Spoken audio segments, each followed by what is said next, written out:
I look at the papers or I look at the news and I know that it's not quite what it seems. There's more to it because I've seen other opinions that completely wipe out the official stories of certain things that are going on. I'd say I'm awake, and I think you're awake too. And like being awake is like knowing that this is an illusion, you know? If you speak out about what's actually happening, fraud, corruption, bullying, you get victimised. You know, where does the rabbit hole end? How deep does this go? Well, I think people need to understand that there is a war, but it's not a war on terror, it's a war of terror. And it's against us.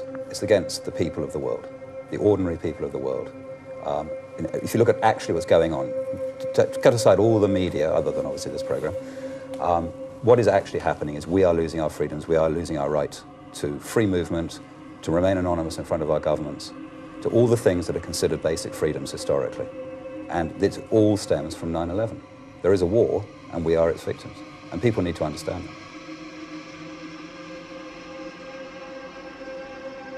When you hear these people talking about it, so I say it all seems a bit far out, you know, like no chance. But when you look at the evidence and just like literally like the way it is, it's not just like I'm imagining it. You look like books like The Protocols of Zion, talking about the bankers controlling certain things. You're like, oh, that's a load of rubbish because somebody said that it was like a fake book. But you just read it and you're like, well, that is how it is. And then you look at the media and who owns it, and there are certain owners. There is this hierarchical structure.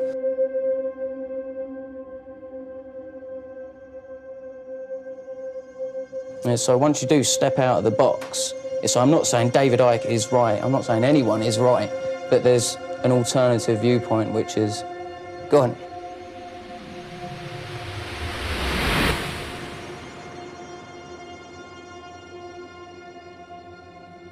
What is actually happening in this country is it's being taken apart. I use an expression which is, why does nothing work anymore? If you look out the window and you look at what's happening in society, nothing works. Schools, hospitals, transport, police. I mean, we've got a situation today in this country where the mainstream media is just not getting the truth across. We're not told the truth about the EU, we're not told the truth about the rioting that's been happening in European countries, we're not told about the troubles in Iceland. Nobody explains where Gordon Brown has got 900 billion from.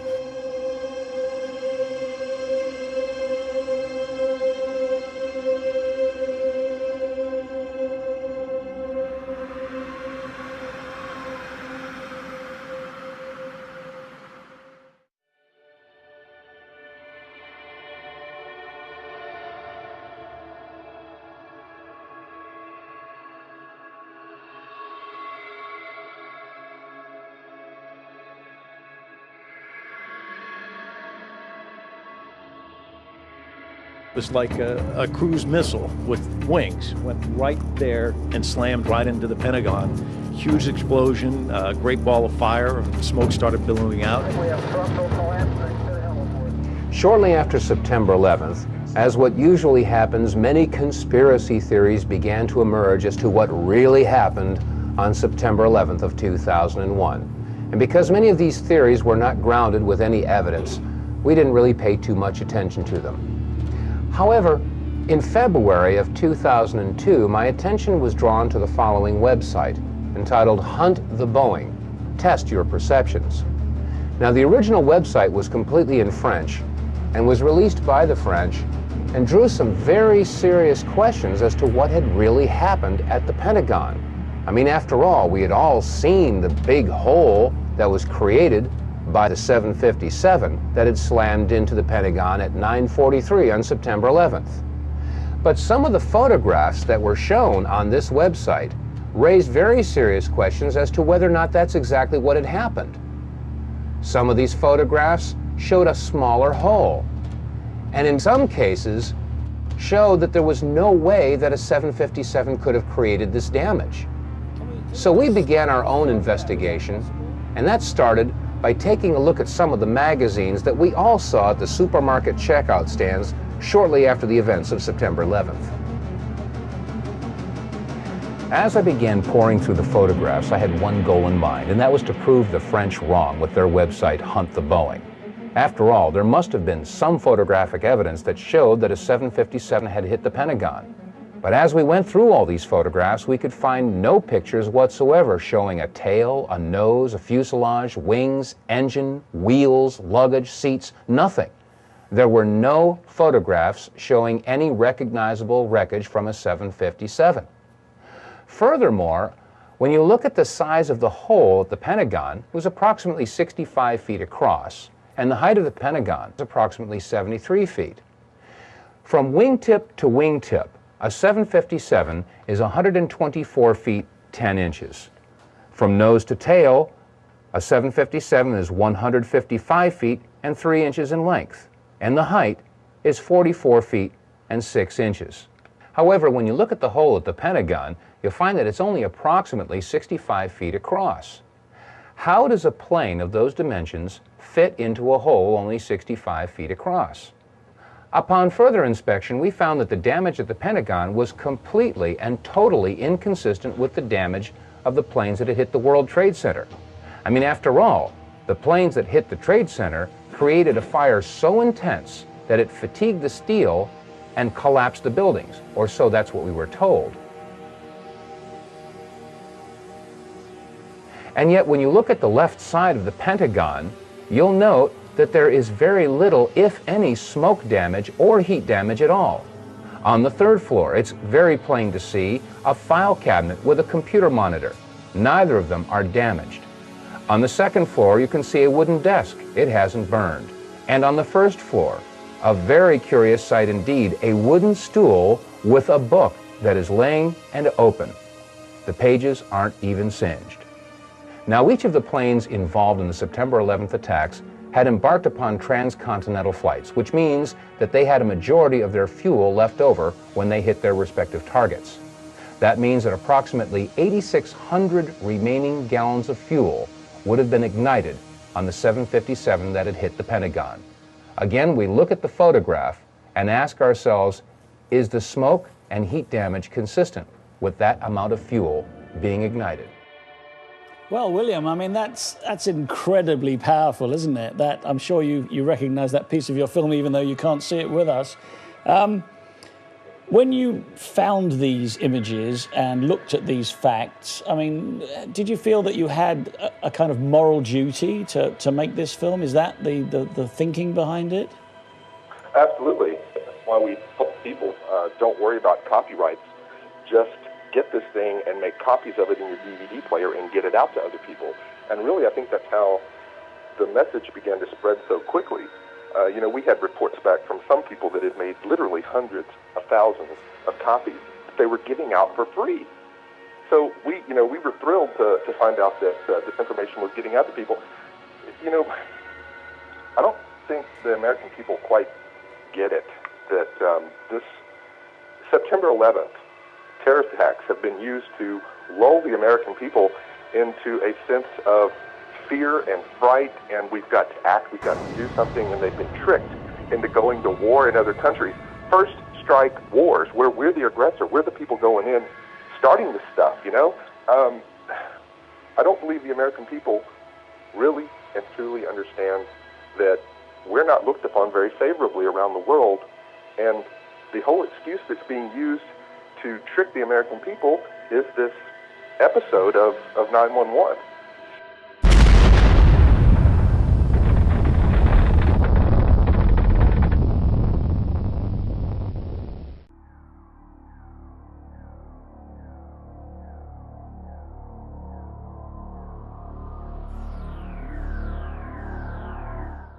Explanation for what we just saw. Could it have been a 757 jetliner loaded up with passengers, loaded up with fuel, with jet engines that are 9 or so feet across, hitting that building? It's very unlikely, to put it lightly.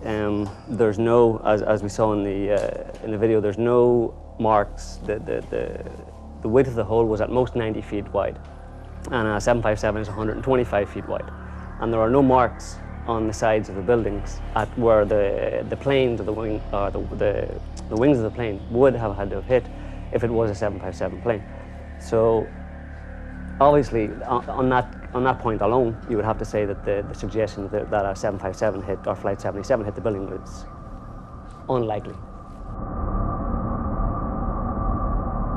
I think we have to sort of define who we mean by the American government, because I think it's likely that it was a small part of the American government, a group associated with the Bush administration, acting alone. Some might call them rogue, some might refer to them just as the neocon group, however you want to refer to them. They get carte blanche as a result of this.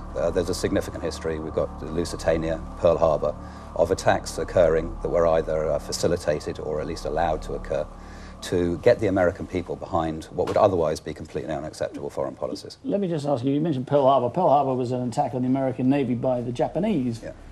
So that wasn't a self-done, that wasn't terrorists with box cutters, was it? No, it wasn't, but there's absolutely massive amount of evidence to say that it was provoked. The defense that would normally be put in place to allow Pearl Harbor not to have occurred was deliberately removed. Key assets were not in Pearl Harbor that would normally have been in Pearl Harbor. Defensive patrols that should have been there were not there. And a mountain of communications, information and intelligence that should have been made available to the admirals and the military in Hawaii was not provided to them and was stalled in Washington deliberately so that the attack could take place. There would be sufficient loss of life, sufficient shock among the American public, and the Second World War, the entry of the United States into the Second World War would be facilitated by that action. Keep in mind that each ring of the Pentagon has an outer and inner wall, each wall approximately 18 inches thick of steel reinforced concrete. That means that each ring consisted of 36 inches or 3 feet of steel reinforced concrete for a total of approximately 9 feet of steel reinforced concrete. Question: could a 757 have pierced 9 feet of steel reinforced concrete and left a 14 to 16 foot hole and no wreckage? If not, what could have created that type of damage? On our radio program, The Power Hour, we have a lot of veterans and military experts that listen in, and many have called up and agreed that it could not have been a 757 that created that damage, but in fact had to be something else altogether. What could have caused that damage? Some call it a bunker buster or a missile. According to Donald Rumsfeld, that was made by the nose of the 757, Which is made of aluminium. Yeah, and very that's aluminum, William. Yeah. So, I mean, a lot of military experts and weapons experts have suggested that could only have been made by a missile or a shape charge that makes that kind of perfectly round hole. Not only do we have a very small hole that is completely inconsistent with the theory of a 757, but we have the Pentagon, which has to be one of the most highly protected buildings in the world. Not only does it have incredible surveillance, but it also has incredibly sophisticated air defense systems. So you mean they would have fired a missile? Yeah, they'd have shot it down. Genuinely, 757 heading for it. Well, somebody had to stop that happening. Now, it either was deliberately overridden, or the system regarded whatever was coming in as a friendly object, and that had to have been programmed into it. So that's sort of an absolutely key point, that all these systems didn't work. The other thing is, this building has incredible surveillance. Every corridor, every wall, every roof, everything of the Pentagon is under camera surveillance. So if they wanted to, they could show us film of the plane in slow-mo penetrating these 9 feet of, absolutely, of steel-reinforced concrete and not burning any books or anything. Yeah, exactly. And the wings folding up and the engines tucking themselves away and the luggage evaporating and all the things that would have had to have happened.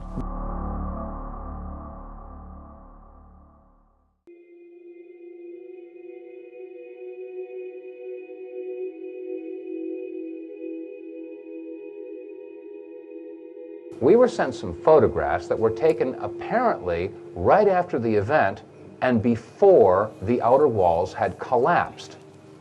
When examining these photographs, we can clearly see that the area in question had not yet collapsed. In fact, there is very little evidence of a hole big enough to accommodate a 757. The hole that we do see is approximately 14 to 16 feet across. Question: how does a 757 fit into a 16-foot hole and leave no damage or wreckage on the outside of the Pentagon? These are questions that deserve serious scrutiny.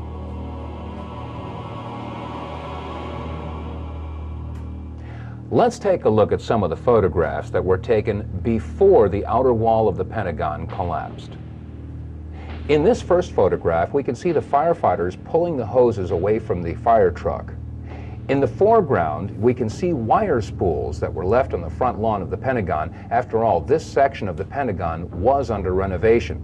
We'll use these wire spools as reference points. Also, to the right of those wire spools and on the face of the Pentagon, we can see that some concrete facing has broken away. We'll also use this as a reference point as we examine these photographs. Now, to the left of that area where the facing has broken off, we can clearly see that the Pentagon has not yet collapsed. There are some flaming areas, and that area appears to be the only section where there is a hole approximately 14 to 16 feet. Question: how does a 757 fit into a 16-foot hole and leave no wreckage on the front of the building? We can also see that the roof of the building does show fatigue, but has not yet collapsed. In this photograph, an astonished onlooker sees exactly what we're seeing. The Pentagon had not yet collapsed. And again, there is no sign of any wreckage whatsoever. No tail, no fuselage, no wings, no wheels, no engines, no seats, no luggage, nothing on the outside of the Pentagon. Pentagon roofline is clearly visible, and again, it is under fatigue, but it had not yet collapsed. As we examine this next photograph, let's take a good close look at the lower left corner. You'll see engine 331 from the Metropolitan Washington Airport Authority, and we contacted the fire chief from this engine company. Chief Plower agreed to come on our radio show along with 2 of his firefighters, but 1 hour before airtime, they canceled. We were told that the 2 firefighters had been placed on indefinite leave. When we look at this photograph, we can see that the fire retardant foam is being sprayed on the front of the Pentagon, and again, the area in question had not yet collapsed. And you can see, right in the center of the photograph, a big area where some of the concrete facing has broken away, and it appears that this is the only major hole in the front of the Pentagon. Again, is this hole big enough to accommodate a 757? And where is the wreckage? In this photograph, we again see engine 331 and fire retardant foam being sprayed on the front of the Pentagon.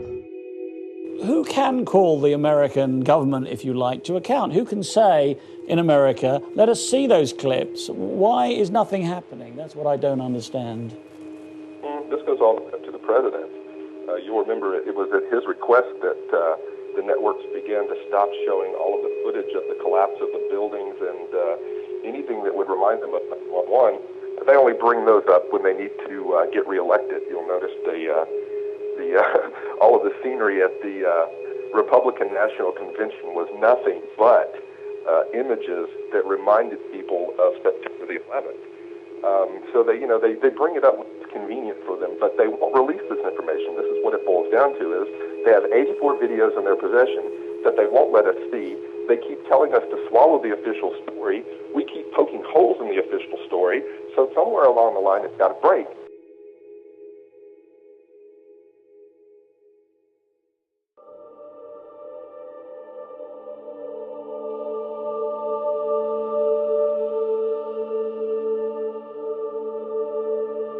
In the September 24th, 2001 edition of People magazine, on page 34, there was an interview with Louis Caccioli, a 51-year-old firefighter assigned with Engine 47 of Harlem, New York, and he had this to say. We were the first ones in the second tower after the plane struck. I was taking firefighters up in the elevator to the 24th floor to get in position to evacuate workers. On the last trip up, a bomb went off. We think there was bombs set in the building. Well, Louis Caccioli isn't the only firefighter that claims that there were bombs or explosives going off in and around the World Trade Center. We made it at least 2 blocks, and we started running. Floor by floor, it started popping out. It was like, it was if they had detonated. Yeah, if they were planned to take down a building. Boom, boom, boom, boom, boom, boom, boom. All the way. Joe, talk to me about this. Yeah, the holes in the U.S. government's 9/11 conspiracy theory, because that's what it is. It's their conspiracy theory. Well, they have a conspiracy theory. It's not the conspiracy theorist conspiracy theory, it's the U.S. government's conspiracy theory. Well, theory. there are two 9/11 conspiracy theories. Okay. Right. A conspiracy being that a group of people conspired together to carry out the 9/11 attacks. 19 people. The government's with box conspiracy theories is that. Blades. And the alternative conspiracy theory is that it was the U.S. government themselves or a faction therein. Okay. So yeah, there are so many holes in the evidence for their conspiracy theory that it's laughable, and a much better and more believable, with much more evidence to back it up, is the alternative 9/11 conspiracy theory, which is that it was the U.S. government themselves. Which we see in this movie. Yeah, exactly. I mean, there is so much documented evidence that there were bombs going off in the World Trade Center towers before the planes hit. Above where the planes hit, below where the planes hit, and that, I mean, it seems beyond doubt that those towers were demolished. Well, they fell in 10 seconds. Is that possible? It's only with aviation fuel as the only propellant, if you like. Well, logically, no. It seems that the only way that they could have fallen in more or less free fall speed was if they were brought down, if all of the resistance below was immediately and removed by explosives. And also there's World Trade Center 7, World Trade Center 7. Right, now World Trade Center 7 wasn't hit by any plane, was a 46-story building, had a few isolated fires, and it just, 9 hours after the attacks, it just decided to do the same thing. Well, maybe in solidarity with the two towers, it just decided to collapse all by itself as well.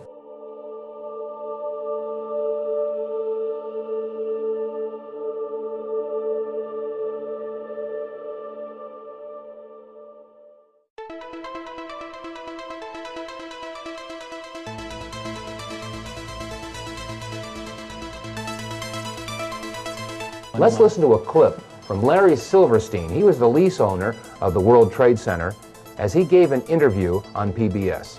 I remember getting a call from the fire department commander telling me that they were not sure they were going to be able to contain the fire. And I said, you know, we've had such terrible loss of life. Maybe the smartest thing to do is pull it. And they made that decision to pull, and then we watched the building collapse. Now, we've just heard Larry Silverstein making the admission that when it came to Building 7, the decision was made to pull it, a term that is used by demolition experts in bringing a building down. The BBC announced its collapse 25 minutes before it actually if you came check down. on YouTube, there's a video of a BBC presenter saying that we've just heard that World Trade Center 7 has collapsed, and in the background, World Trade Center 7 is still standing. So it looks like the press release went out a bit early, doesn't it? Yeah, it's just a bit in a rush. First of all, who did they kill? And it's very interesting who they did kill in the Pentagon. They killed people in the Office of Naval Intelligence and in the Office of Defense Accounting. Defense Accounting announced, in fact Donald Rumsfeld announced the day before 9/11 that there was a $2.3 trillion hole in the Pentagon's budget, and just they didn't know where it had gone. Just 2.3 trillion? Just 2.3 trillion. Nowadays, of course, that's just one bank rescue.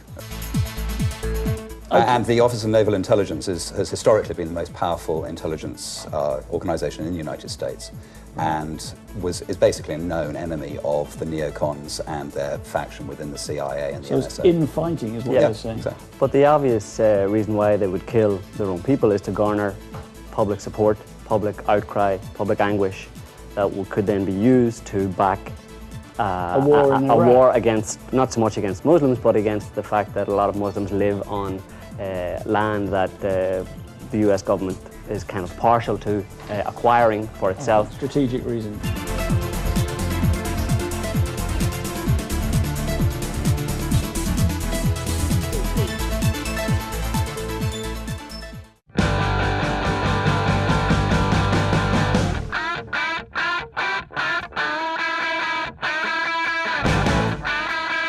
On April 15th of 2004, we received a news release that alerted us to a website that was entitled www.letsroll911.org. Phil Jahan, the webmaster for this website, had taken the video clips that you've just seen and slowed them down and examined them frame by frame, and what he found was astounding. There are several different anomalies that need to be examined and questioned. First of all, what is attached to the bottom of the plane that hit the South Tower? And second of all, what is that brief flash that occurs just as the plane makes impact? Now, when we first looked at this video footage, I said to myself, well, this video footage could very well be manipulated. So I wanted to check it out myself. Well, we went and found the DVD that we had purchased shortly after September 11th entitled America Remembers. This was directly from CNN.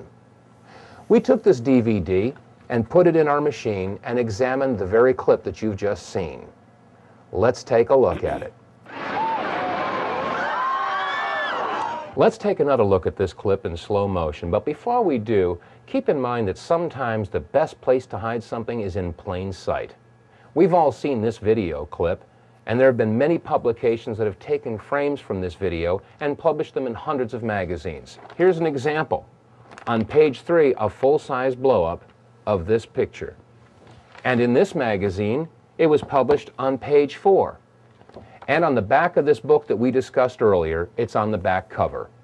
I suggest you all take a copy of your magazines and books, and if you have the video footage, take a good hard look. We've all got this. Now let's take a look at this in slow motion. As the plane approaches the South Tower, notice carefully the belly of the plane. There appears to be something attached, and just as it hits the building, there's a flash. Let's take another look in super slow motion.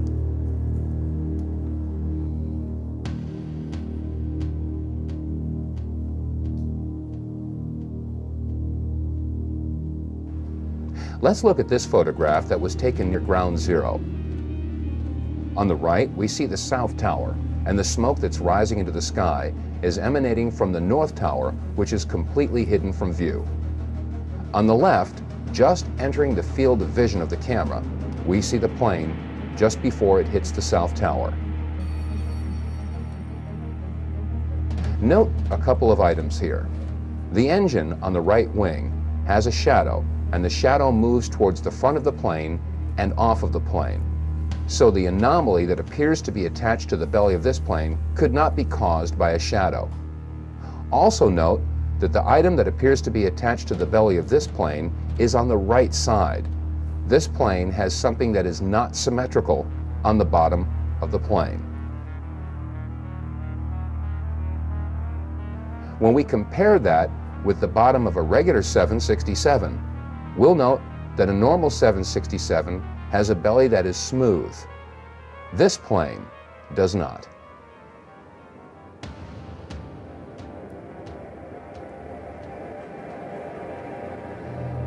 In the summer of 2003, in Barcelona, Spain, a publication by the name of La Vanguardia did an investigative report on the plane that slammed into the South Tower.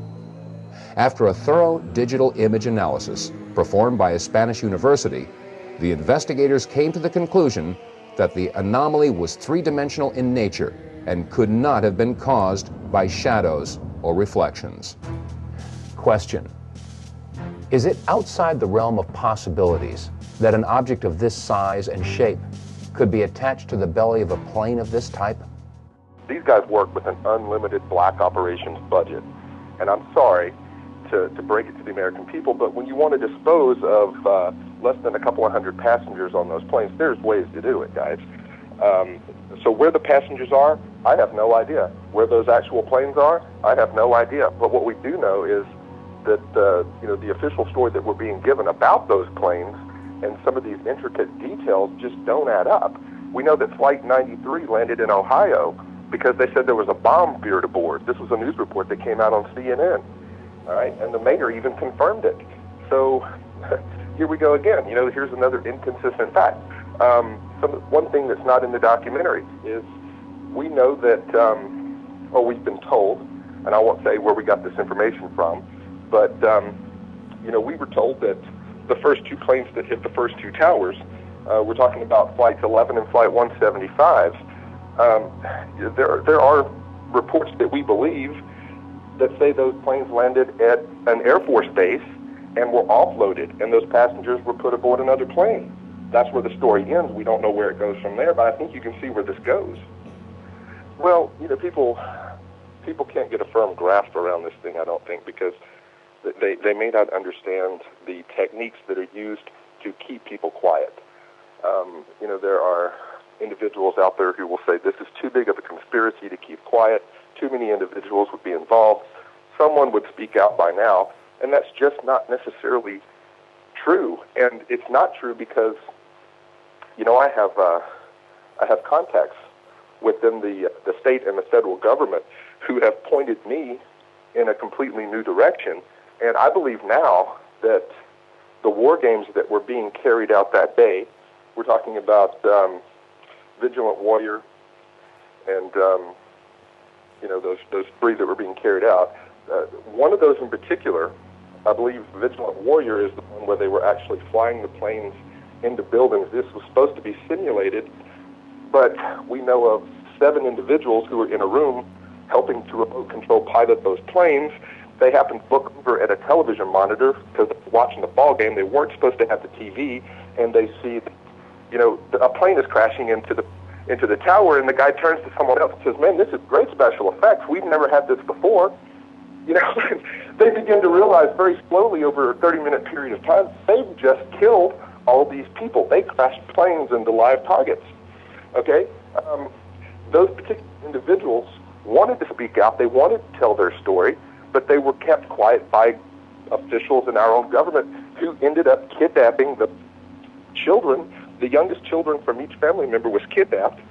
They won't speak out about it now. Most of them are very ill. They've all come down with the same symptoms. Sounds a lot like depleted uranium exposure or poisoning. William, so, these people are slowly dying off. William, this is an extraordinary allegation. As far as I know, it's the first time it's ever been anywhere on the internet or broadcast. So I think talked about this before. I mean, we're trying to protect these people because we don't, out of the 7 children that were kidnapped, we know that 2 of them are already dead. We're trying to get the information, but we don't want to put in jeopardy those other 5 children. Well, that is truly horrific. Let me just quickly go to my other 2 guests on the sofa here in the UK for a moment, just to reflect on that, if you would. We're dealing with people here. People very often ask the question, or they disbelieve that the government, or that members of the government, George Bush, whoever you want to blame, would actually do this, would kill their own people. Why would they kill their own people? And how cold blood. Yes, how could they kill their own people?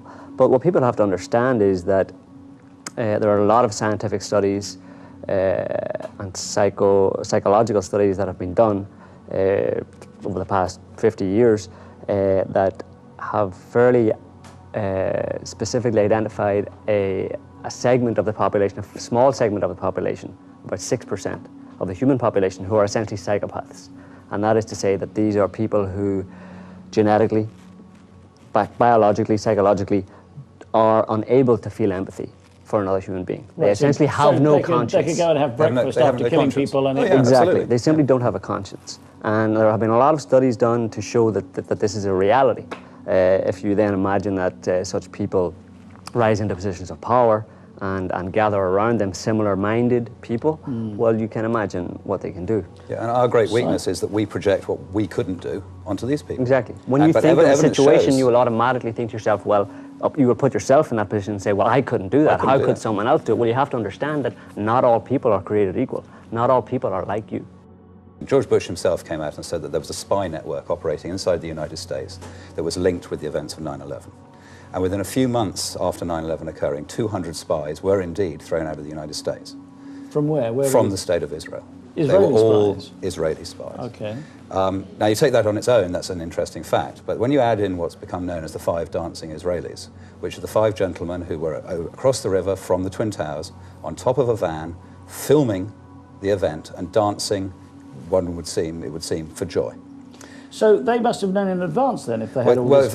Yeah, they did, and nicely, they've actually admitted to it, because once they were repatriated to Israel... So they weren't arrested? No, they were arrested and detained for a while, but then eventually they went back to Israel, just after a couple of months. They went onto Israeli television, and they said, we were there to document the event.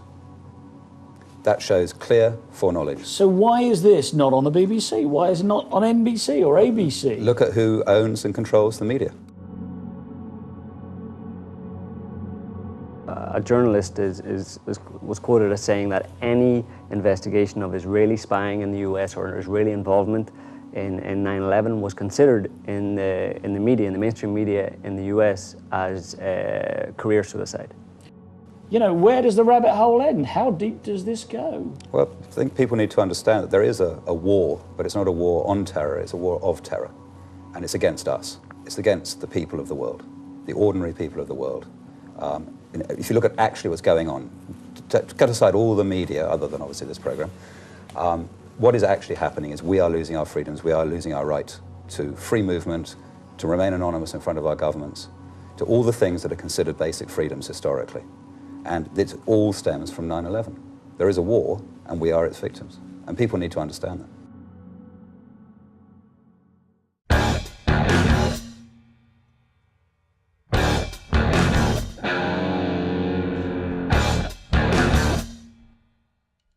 Went on the internet, looked up a site for an organisation called Common Purpose, very different from the present website.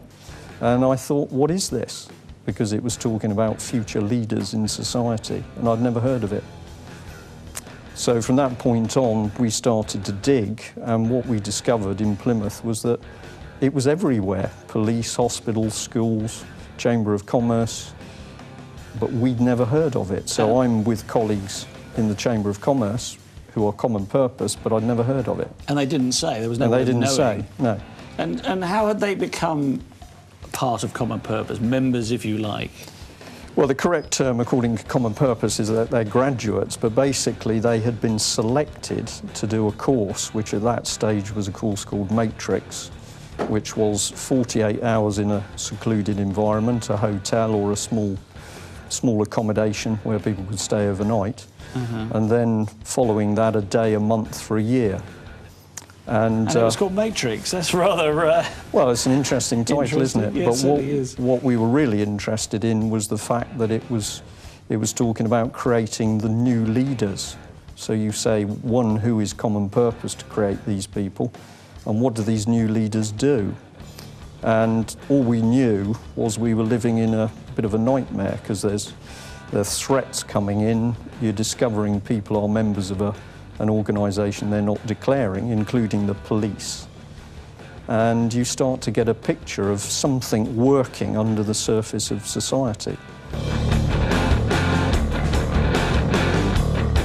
I'll take it a step further, because eventually a particular gentleman had a good look at the website, and what he found were documents talking about re-engineering a new society, where common purpose leaders would be the people who controlled society. And the bit that we also paid attention to is that they were talking about taking children of the age of 12 to 14 and effectively grooming them to be the new leaders. Now, when I've talked to audiences live now, quite often older people will say, this is what happened in Nazi Germany, Hitler Youth. And we started to dig, and when we started to dig, we found very interesting things. Such as? Well, the key bit is you find a city, which Plymouth was the first one, where you found that people were common purpose in positions of power and influence. And what we started to realise very quickly was that if you had enough people in key positions working for this organisation, then effectively common purpose could control the agenda in a city. And some of the supporting documentation that a colleague of mine, well qualified, read said absolutely that, how to control your host city. So we began to get a picture that there was I'll call it a quasi-political organisation controlling a city by pulling the levers of key people in positions of power and influence. So somehow they had got the buy-in of these people who were already in positions of power, is that what you're saying? Well, those people had been given common purpose courses. Given them, or because I believe they're sold them, aren't they? Well, this is a very important point, because common purpose talks as though you walk into a common purpose office and say, I'd like to do the course, and you do it. That is absolutely not true, because what happens is that groups of what they call senior common purpose people in each city select who will do the course or not. And in my talks and on the website, we show documentation where people are selected, he is in the right position, this is the right head teacher, and other people are rejected. One man in Ipswich is rejected because he's too Ipswich. This is all going on out of the public eye. So what we've got is a group of individuals who could include a policeman, a council officer, a local developer, a vicar, maybe somebody from the local university. They are an advisory board for common purpose, and they are selecting in their community who is okay, who is the right material to be common purpose trained. What is actually happening in this country is it's being taken apart. I use an expression which is, why does nothing work anymore? If you look out the window and you look at what's happening in society, nothing works. Schools, hospitals, transport, police. So what have we? We have a semi-secret organisation that operates across the entire country, that has as members people who have paid to go on some sort of programming course. Would you call it that, or am I putting words in your mouth? Let's deal with the paid, because this is another little thing which common purpose plays around with. If you look at what was happening when we discovered common purpose, a matrix course cost £3,950 plus VAT. So that's quite a lot of money. Yeah. I don't know how poor people are supposed to do the course. Now, what would happen is that most of the people who paid the full amount came from the public sector. So if it was a local council, they ramp up fees to common purpose of 100 grand. But somebody else, to make it appear that it's non-elitist, would be given a bursary and they might pay £800. And then who would make the difference up? Would that be the local council then? Usually, because common purpose, the overwhelming payment for common purpose courses comes out of the public sector. And again, on the website, we've put up the actual documents where we're showing, if we take Devon and Cornwall Police, they've racked up over £57,000 in common purpose training. But if you ask them what they get out of it, they can't tell you. Can you assure us that everything you say that you're sure about, you have proof for? Well, we have a simple rule, and that is if we're talking about something factually, it's because we've got the documentation, or the phone calls, or the tapes to back it up. Okay. And a lot of the information has now been out in the public domain in written form for well over a year. So I am not producing anything new at the moment. I'm based on facts. And again, I say if you go to the website, you can call up the real documents yourself. If I'm not sure of something, I'll say I believe it is the case. It's quite clear from their documentation that it is elitist. If you look at the people who are pulled in at high level, you're taking people at the highest level amongst European bankers and senior European policy makers. What they're actually doing is reframing people to follow their set of values. And what gets quite spooky, to use that word, is where you see Common Purpose saying, our networks, this is a quote, our networks will soon be very important. What do they mean? But then you see them now starting to join UK networks with networks in Europe. So we think we've got our normal system of government operating, but what's actually happening under the surface is a new common purpose is shaping the direction of society. And you will have heard Gordon Brown talk about common purpose. And there's yes, and I heard Barack Obama using the expression common purpose. Absolutely, because there's a real movement when you say, well, what is that common purpose? And that common purpose is a new form of government, and it certainly is not democratic. They are looking for a new society with a new form of government, the post-democratic era. Now that's a very interesting expression, and in that post-democratic era, the government and the control will be formed by common purpose chosen leaders. So you are not going to be voting for your local councillor. The person who's going to be running you is going to be an elitist common purpose leader. One man talked about seeing his wife change, her personality changed after she'd done common purpose training. Where we're heading to at the moment, and I'll make a statement, I believe this, as an ex-military person, we are heading towards a vicious police state. And at the moment, we know that our politicians are not working for us. We certainly know the House of Lords is not working for us because they are working for profit. And we need to do something to stop the slide into a police state. And lawful rebellion is taking action within the law in order to stop that situation. But it's time people got off their bottoms to do something to shout and stop what is happening. It's very serious what's started to happen in this country. If you speak out about what's actually happening, fraud, corruption, bullying, you get victimised. But it's interesting that if you look at the figures of graduates, you'll find that the BBC is riddled with common purpose graduates. But something's wrong. We don't know about this charity. It doesn't want to tell us what it's doing. Authorities don't want to tell us how much they're spending on it. And now they've got their little tentacles into the media. I think this is very sinister. So they can put out statements as the Media Standards Trust and affect what the media is saying? Well, go on the internet yourself and look at the Media Standards Trust and look at who's involved with it. And they are all elitist people. It's incredible.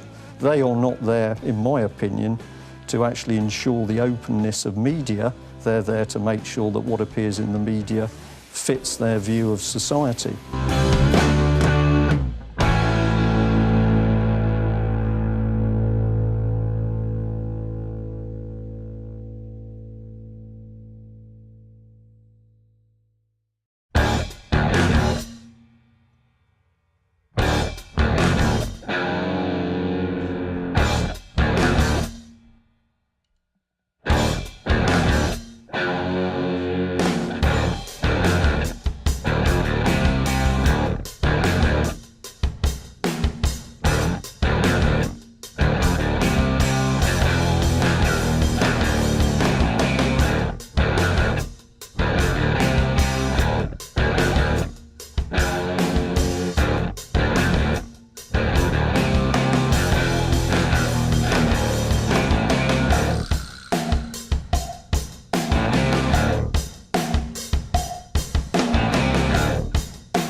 Before I introduce my guest, I've just received a truly startling newsflash from America. Apparently, NASA has just admitted that all 6 manned moon landing missions between July 1969 and December 1972 were entirely faked, with the astronauts in low Earth orbit the whole time. In an official statement, NASA says, "We were forced to fake all the moon landings because former President John F. Kennedy had promised a man on the moon by the end of the 60s, and our technology at the time simply could not deliver that ambition. We deeply regret deceiving the people of America and the world." Wow. Well, actually, none of that newsflash is true. But here to talk about the moon landings, fake or not, is my very special guest, Marcus Allen, UK publisher of Nexus magazine. Welcome, Marcus. Thank you, Theo. It's great to be here. Well, it's great to have you here. And I'd like to just show everybody first the thing that you produce every 2 months, which is, this is the latest edition. It came out today, actually. So I'm thrilled to have a copy. Thank you. Good. But also, some of the things we're going to be talking about today, or tonight, are What Happened on the Moon, this DVD. Right. Which was produced by David Percy and Mary Bennett, and which is, I think, a very fascinating DVD. And it actually has your name on the front. It says here, "Stunning, blows apart the accepted version of Apollo, Marcus Allen, UK editor, Nexus magazine." So you obviously have an opinion, and you're obviously in with these people, so I'm interested in what you say. And I also wanted to show this book, which is called Dark Moon, which I was given for Christmas a few years ago. And it's basically the companion book for this video, this DVD. So, Marcus, give me a little bit of background. How did you get involved with the people who made this DVD? What sort of dawned on you about the moon landings that you were prepared to support this expose of apparent fake moon landings? Well, like many people, I was around and watched, well, not watched, I got up in the middle of the night to watch the television broadcast live from the moon. Me too. We were told. Me too. And for many years after that, from 1969, for the best part of 20 years, I thought, oh, wonderful, great achievement. Well done, America. You've done it. Kennedy said, do it. Well, you did it. And then I heard somebody talk about it. It was actually an American guy I heard actually talk about the moon landings didn't actually happen the way that we were told. And I thought, well, this is a bit weird. Now, I'd been trained as a photographer. I'd used Hasselblad cameras, and I realized... Which is the make of cameras used on the moon by they use Hasselblad cameras on the moon. And I thought, well, I'll have a look and see if I can prove this guy wrong, because, you know, I like the idea of man landing on the moon. Yeah. Now, the more I looked at it, the more I found, no, there are real problems here. But then I heard that David Percy and Mary Bennett were putting a DVD together. Well, initially they were writing the book, Dark Moon. And by the way, the title is very interesting. The title refers to the fact that if Apollo 13 had actually landed without going off course and exploding and all the rest of it, if they'd actually landed where they were supposed to land, when they were supposed to land, the landing site would have been in darkness. Really? Hence Dark Moon. Now, well, that's a bit of an error then, unless, of course, they never planned to land there in the first place. Well, I think you got it there. I think your newsflash, by the way, is closer to the truth than many people would like to admit. Just because we haven't heard it officially from NASA doesn't mean to say it's not real. It was just a bit of fun, but it was a bit of fun. One day, maybe. Anyway, we're going to show some clips from this film, and we're going to show some stills, which are collated by somebody called Jack White, who's a researcher on the moon landings, whose stuff can be found on owlis.com, AULIS.com, which is also the home site for this film. So if we can go to the first moving clip, please, the Bob Dylan one, as I call it, which I think is... Even in a breeze, How many times can a man turn his head and pretend that he just doesn't see? The answer, my friend, is blowing in the wind. The answer is blowing in the wind. Yes, and how many deaths will it take till he knows that too many people have died? The answer, my friend, is blowing in the wind. The answer is blowing in the wind. Well, Marcus, before we talk about this clip that we've just seen, I just wanted to go to a website which is called badastronomy.com, right, and read what they say about it, because they try and say that, yes, the moon landings happened exactly as described by NASA. And they say here, of course, a flag can wave in a vacuum. The astronaut is rotating the pole on which the flag is mounted, trying to get it to stay up. So they're saying there's a bit of tension in the pole, and those clips, by the way, were from several moon missions, weren't That's they? right, And they all yeah, seem to be yeah. waving in the wind, bizarrely. So what's your take on that, Marcus? Well, I'm a bit ambivalent about it, because there are certainly a lot of people who will say, oh, look at the flag waving on the wind. That means that when they filmed that bit, they left the hangar doors open, implying it was filmed on Earth. Now, there are two sides to this. Yes, they were filmed on Earth. There were simulation runs done of every mission in real time, and they were done on Earth, and somebody may have left a hangar door open. Whether what we were watching was one of those pieces of film is another matter altogether. It is true to say that the flag moves only when somebody is near to or touching the pole. And I think it is, that's why I'm ambivalent about it, because it does appear to be fairly conclusive that there is somebody touching it and moving it. They're quite impressive movements, though, aren't they? They're not just a little bit of shake or something. They're like, you know, flapping about. Oh, it's certainly flapping about. But, and this is a point that not many people are fully aware of, that every single mission was filmed and photographed here on Earth. It was called a training exercise. It was called a simulation.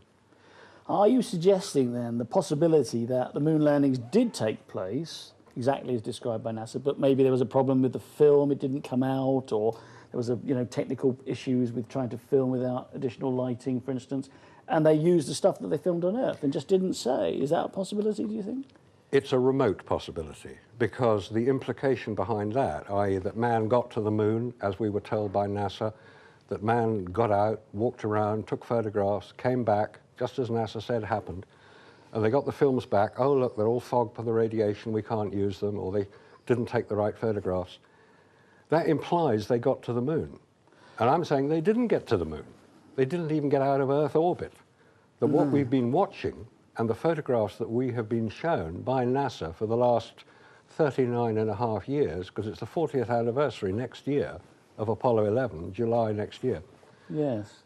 The photographs and the films that we have watched, I say, were taken here on Earth during the training and simulation exercises. There was no secret about it. Lots of people knew it was happening. Lots of people knew that these events were being recorded, because if you're going to fly in your jumbo jet, you want to make sure that the pilot knows what to do when all four engines shut out at 30,000 feet, but he's done it in a simulator and not with you up in the air. Okay.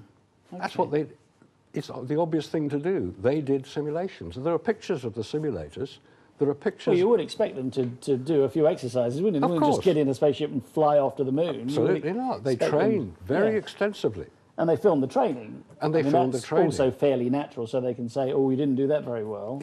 And also, they filmed a model of the moon with a camera on a track so that it would appear when projected outside the simulator window as if they were approaching the moon. That's a bit handy, isn't it? Isn't it? They had all that in place. Well, let's go to another clip now, because I think we've got a lot to go through, because it's really exciting stuff, this. So now we're going to go to clip 2, the moving clip 2, please. Dubbed this the jump salute. When the astronaut reaches the peak of his jump, his colleague takes a snap with the Hasselblad stills camera.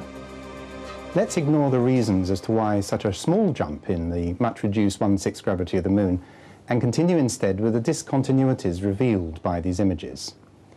This is the resulting Hasselblad photograph of that event.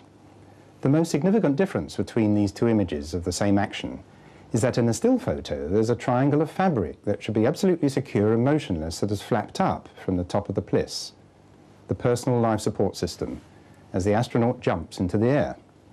In the TV freeze frame, we can see this triangular flap is correctly fastened and is therefore not visible. It's not flapped up. If it had done so, it would be very obvious in this rear view, the TV image. You can see the size and detail of the triangular flap from this view of the top of the Bliss. Well, that was an interesting clip as well, wasn't it? Indeed, that was, again, an indication, as what I was saying earlier, that the videoing, which we saw there from behind the astronaut, That was the video film. And the photograph taken by the second astronaut, also in the clip, was supposed to be done at the same time. And they don't match. And Quite they don't obviously match. they don't match. I mean, I think that's a given, isn't it, really? They don't match, and in fact, if you look at the picture of the astronaut jumping, there's one photograph only taken of that jump. You would expect there to be lots, because when you've tried to take a photograph of somebody jumping here on Earth, you know, you get kids jumping around, you want to get them jumping, you take lots of pictures to make sure you get one that works. And on the moon, they did one. My understanding is that the Hasselblad cameras they used didn't have a viewfinder, were fixed on their chest, and used colour reversal film, which means you have to expose it absolutely correctly, with no light meters. No light meters. So you think, as you say, that perhaps they would have taken more than one shot. They would have. And also, it's amazing how many times they don't cut somebody's head off. Now, have you tried taking a photograph without the viewfinder? No, I haven't actually. You can do it. I mean, people do take photographs without viewfinders. Yes. But you occasionally get things wrong. They won't all be right, will they? They won't all be beautiful. These Hasselblad cameras did not have automatic focus. They did not have automatic exposure. You had to get the composition absolutely right, and you had to use your hands. Bear in mind they are in armoured gauntlets, which is what a spacesuit has, to get the focus right. Yes. And you can't see the shutter button from inside the spacesuit because it's on the front of the camera, and you don't know if you've taken a picture anyway because you can't hear anything. Yeah. So, I mean, looking at this dispassionately, it seems to me that if it can be demonstrated that there's even just one example where it's quite clearly faked, then the whole pack of cards tumbles. Exactly. Yeah, that's the main point. So let's look at a couple of these stills. Can we have a look at still number 1, please? Oh. Right. Don't think that's terribly... Well, that's terribly usable, is it? It's basically demonstrating the use of lights. Right, in the film. Okay, can we'll skip that then, I think, and we'll go to. Is it possible to go to still number 2? This is quite a good one, I think.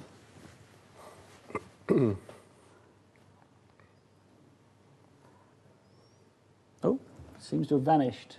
I'm sorry if I'm putting too much pressure on the crew upstairs. Here we go. Here we go. This is a film of the LEM, or as a still shot of the LEM on the moon, and it looks to me like it's made out of cardboard and bits of sticky tape. Yep. And this is a NASA photograph. I mean, it seems a bit odd, doesn't it? This piece of equipment, this lunar module, allegedly photographed on the moon's surface. That cost millions of dollars. That cost millions of dollars. And there's one in the Science Museum here in London if you need to go and have a look. But that doesn't have sticky tape on it, I've noticed. Really? That one was held together with, I mean, look at it again and you'll find it looks like sticky tape. Yes. Now, if that was purely in a simulation exercise, that is excusable because you don't need to move it doesn't need to go anywhere. That thing has flown 238,000 miles, looped around the back of the moon, landed on the lunar surface. I slowed down from a speed of about 6,000 miles an hour in lunar orbit down to stationary on the moon. Admittedly, in a vacuum. In a vacuum, so it doesn't need to be aerodynamic. Buffeted by the wind, is it? There's no wind to buffet, but it was buffeted by a bit of dust. The commentary as the lunar module landed on the lunar surface was kicking up some dust. Yes. So we know it got kicked up. That's, the astronauts said so, and we always believe what the astronauts tell us, don't we? Well, I'd like to, as I say, I certainly did, but you know, not perhaps as much as I did when I was a young man watching in 1969. Well, one also has to remember that the only source of the information about the Apollo moon landings has come from NASA. After the rocket took off and disappeared 2 minutes after ignition, every piece of information that we have seen, heard, listened to, read about is derived strictly through NASA, not from anybody else. And if you reckon that NASA stands for never a straight answer, you will tend to question what they say. Marcus, I'd like to go to another clip now, if I can, from the film What Happened on the Moon. Can I have number 4, please? This might be interesting. I know this is one you actually pointed out to the makers of the film. I think this particular image... Here we go. Or sequence of images... Eyes have been unusable, gloomy pictures into images of virtual studio-like quality. Visibility, as we've said before, is not too great. Okay, I'm on the top step, and I can look down over the RCU and landing gear pad. Okay, I'm going to leave that 1 foot up there, and both hands down to about the 4th rung up. Yep. So here we have Aldrin, descending the ladder in total shadow. But we have evidence of the use of artificial lighting in the still photos of the event, because we can see that lighting is hitting part of the porch, the backpack, part of Aldrin's spacesuit. And most notably, it is hitting the heel protector of his right boot. So, Marcus, as I said, you were the person who alerted David Percy and Mary Bennett, who made this film, to that particular shot there. Yeah. What does this tell us? Well, there was one particular point which, though David identified the highlight of light on the heel, the other point was that the foot, Aldrin's right foot, is not touching the ladder. His foot isn't on the ladder at all. So, what is he, on a wire or something? He could be on a wire, but assuming he's not... Like Peter Pan? He could be Peter Pan, though that would apply to other areas as well. The point about it is that there is no blurring at all in the image, because if his foot is not touching the top rung, which it isn't, you just look at the picture, you see it's not touching it. It's about 3 inches above. That means his body is in motion. He's coming down, even though there's 1/6 gravity on the moon, he's still moving, and there's no blurring on the photograph, which means a flash was used to freeze the motion. Which also explains the highlight on that heel, because that was the wrong side of the lem, wasn't it, from the sun? The sun was the other side. The sun was the other side. It's in total shadow on that side, and yet the background to the lem is exposed correctly in the photograph. And we know that reversal film, in this case Kodak Ektachrome, has a very low latitude for exposure. You've got to get the exposure absolutely spot on, or you ruin the picture, and you can't do anything about it because it's reversal film. So let's look at some more lighting anomalies, though. But before I do, I'd like to go to film 5, please. And as Apollo 11. This time it's Armstrong and Aldrin standing together. But their two shadows grow to completely different lengths. The nearer one of them moves towards the light source, the longer their shadow becomes. Such an effect has nothing to do with their relative heights and everything to do with moving to and from a superlight. Remember, the landing site was supposed to have been on flat terrain, the Sea of Tranquility.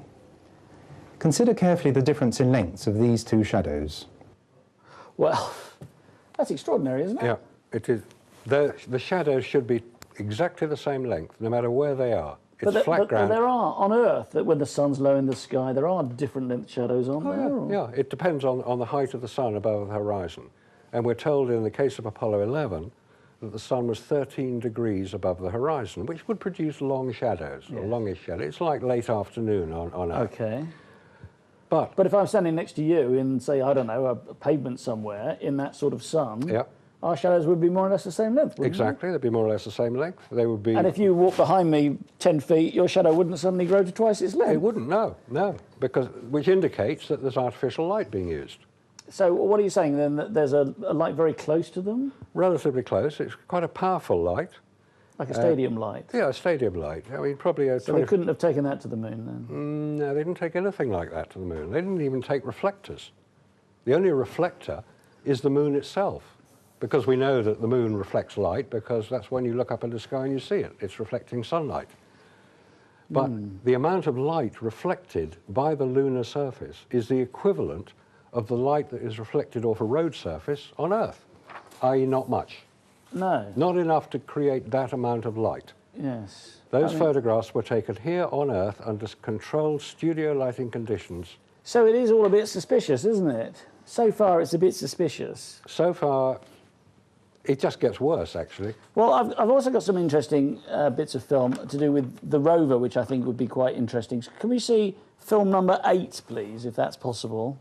And then perhaps we'll go to a still as well. Researchers have noticed that when the rover was filmed driving across the dusty surface, the dust thrown up by the rover's wheels clumps, just as it would if it were driven in a location where there's an atmosphere. Had the rover really been performing in a vacuum, the lunar conditions, not only would the dust have sprayed out in a perfect and progressive parabolic arc, but due to the reduced gravity, this arc would have risen up to 6 times higher than it would have done on Earth. This Apollo footage records the dust actually being stopped in its tracks as it encounters an atmosphere. Well, that's odd as well, isn't it? Yep, yep. This indicates that that was filmed here on Earth, because you can't make a vacuum in a place as big as that. So they were part of the training and simulation exercises. That's really not to be debated, because there's no other explanation. So what you're saying is that all those images that we've seen so far were shot on Earth? Shot here on Earth, yep. Okay, well, what about the moon landscapes? The moon landscapes are very simple.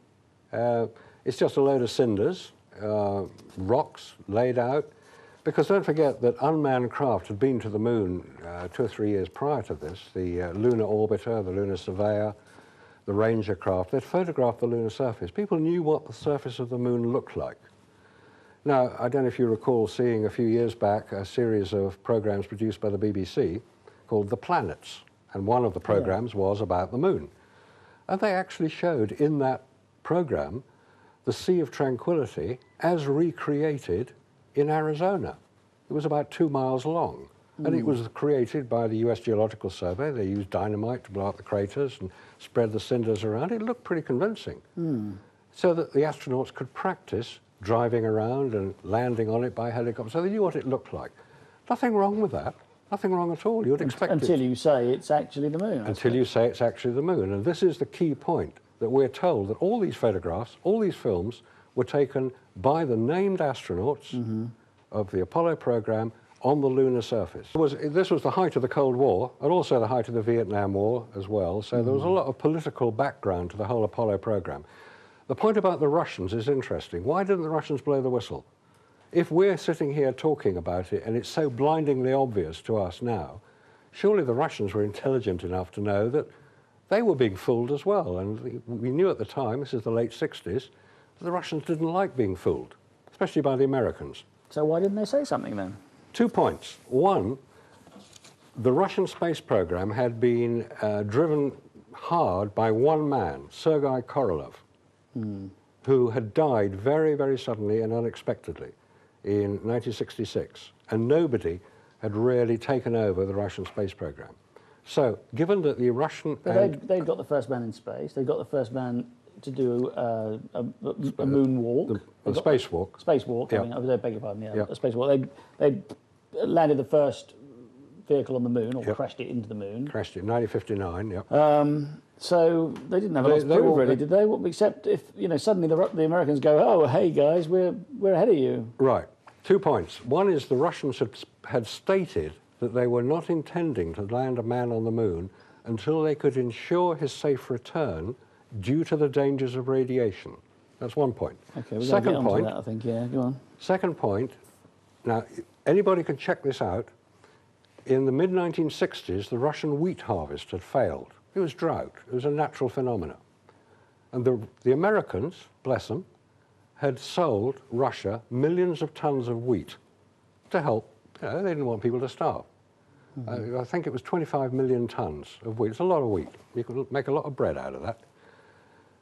Also, the Russians and the Americans were cooperating throughout this whole period. It's not generally known, but President Kennedy, 2 weeks before he was killed, had sent a presidential memo, an order, in effect, to NASA, telling them that they would cooperate, that they must cooperate with the Russians on space programs.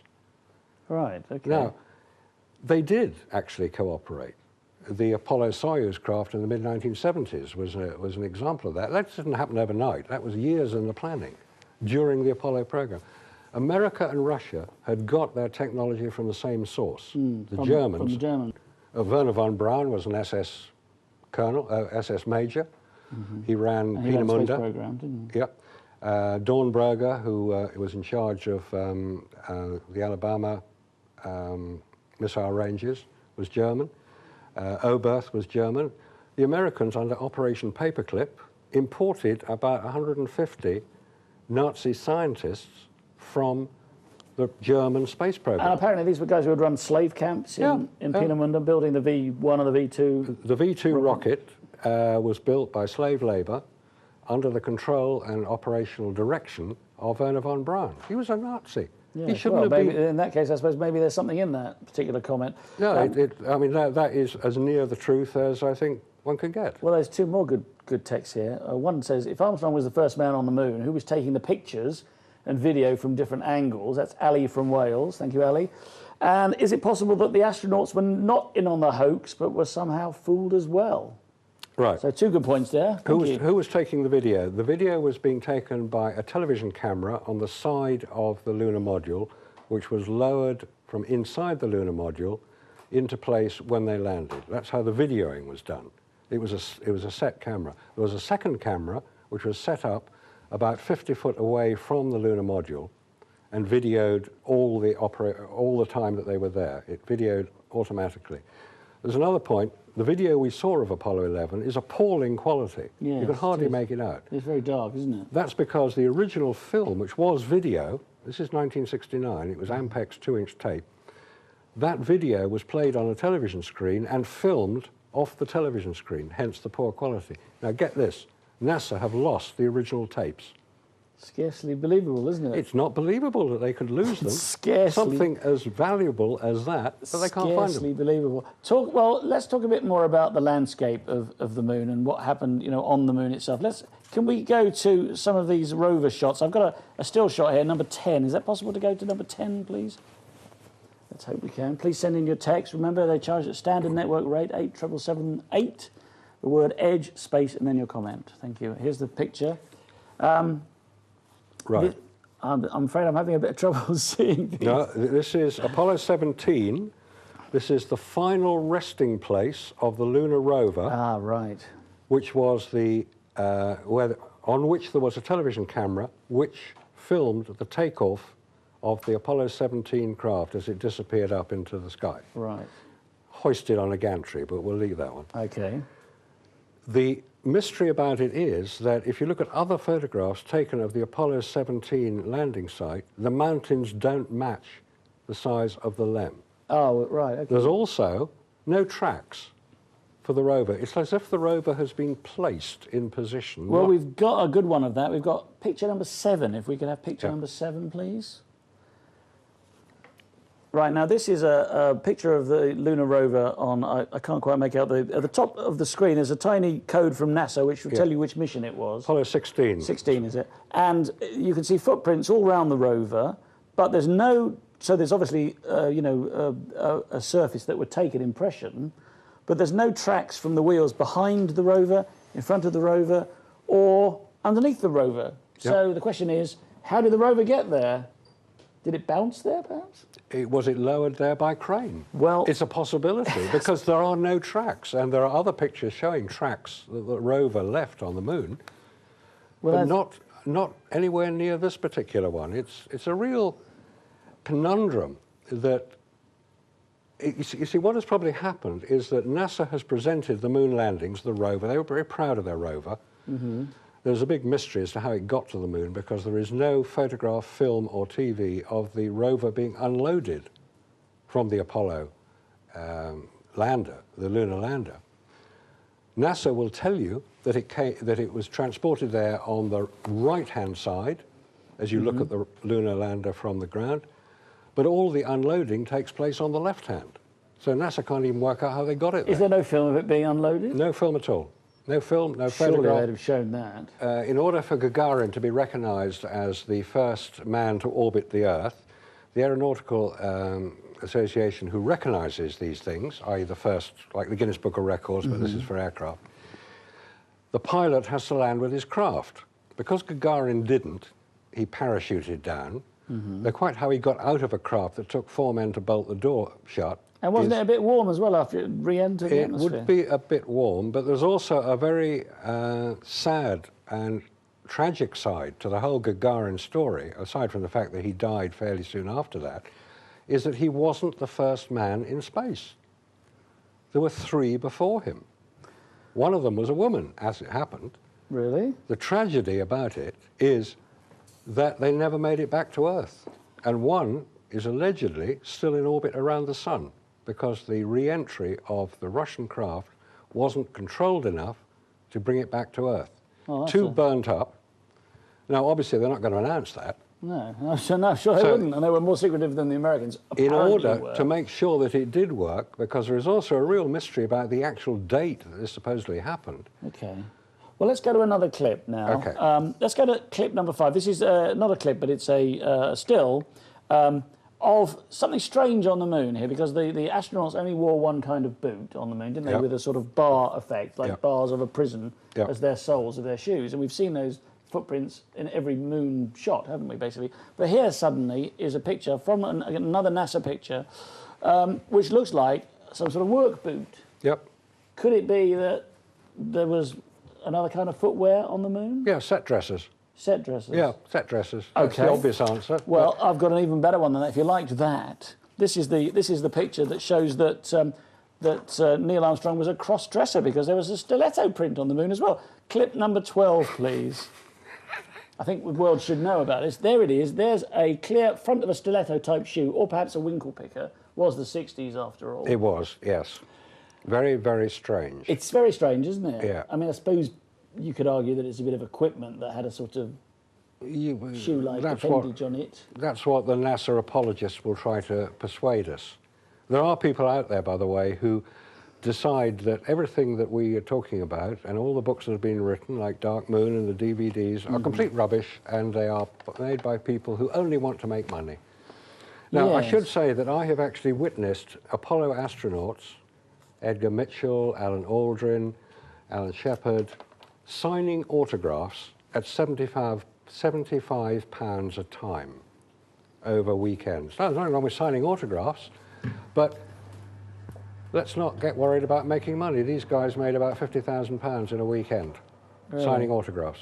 They're going to be doing it later this year. Well, you know, I suppose you can't blame them for making money out of it. No problem in that. We've all got to live. All right, well, let's go to another question here.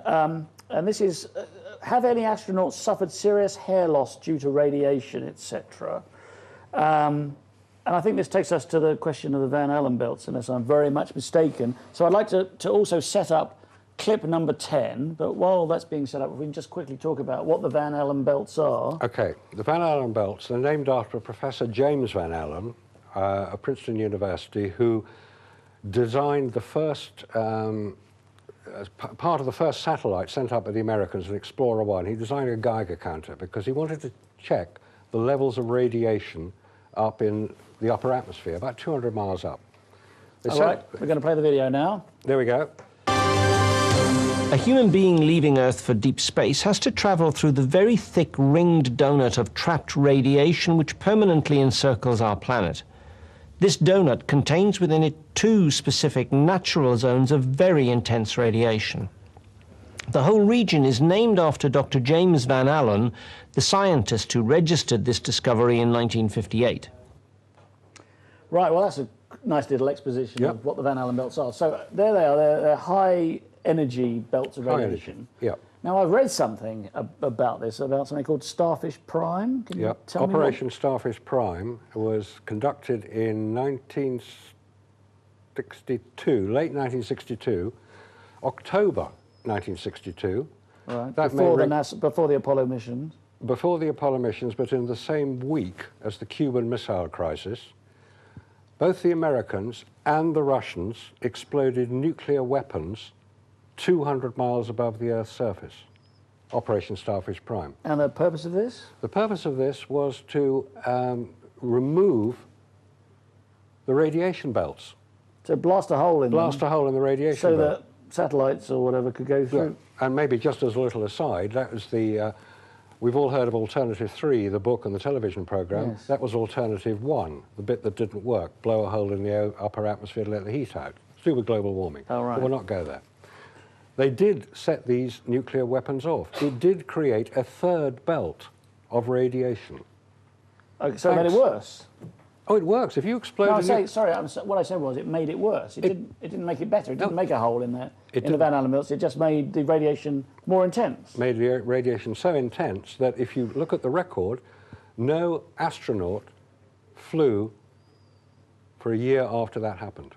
No astronaut was sent even up. in low Earth orbit, because that's all they were doing. Well, that's where it would have been, low Earth orbit. I It's 200 miles up, where the space station is now. Right, okay. So how could they have then gone through it to go to the moon? Well, this is the major question. Yes, you could have gone through it. You could go through it if you were protected. You go and have your teeth x-rayed. The technician wears a lead apron to protect themselves because radiation is cumulative in the body. It goes in, it doesn't come out. Right. It builds up and it affects cellular level. It also affects photographic film, which is why when you buy a photographic film, it'll have an expiry date on it. I'm talking film, not digital at this point. Okay. It'll have an expiry date on it, because if you have a photographic film and keep it for too long, it'll fog, it'll reduce contrast, it'll look misty, it'll look like you shot it in a fog, basically. Right. This is what radiation does to photographic film. But none of the films had any of this effect, did they? They all came back and they were beautiful. They were all on the cover of Time magazine and Sunday Times and all over the place. All over the place. They were brilliant photographs. They were professional quality. They were, weren't they? Beautifully composed, beautifully exposed photographs. They were done professionally. So do you think then that people might have been whistleblowing in some of the clips that we've showed? Because it seems to me that they're kind of leaving clues around the place, aren't they? There are clues being left, yes.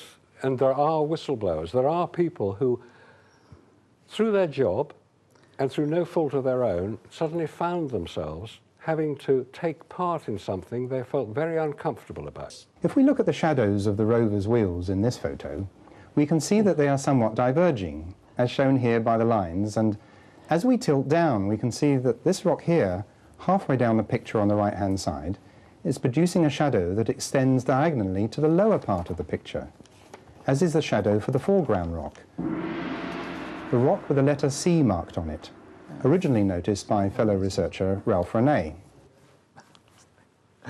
Well, the famous C rock. That wasn't it. Yes, that's absolutely right. It was that one. It was, sorry, I thought it was a different clip they were showing for a moment. Yeah, there's famous C rock. So, I mean, talking about whistleblowers, do you think that somebody put a rock in the studio set with the letter C on it, on a place that had the letter C on it, simply so that sometime in the future people like you or Percy and Bennett would find it and go, aha? It's possible. It is possible.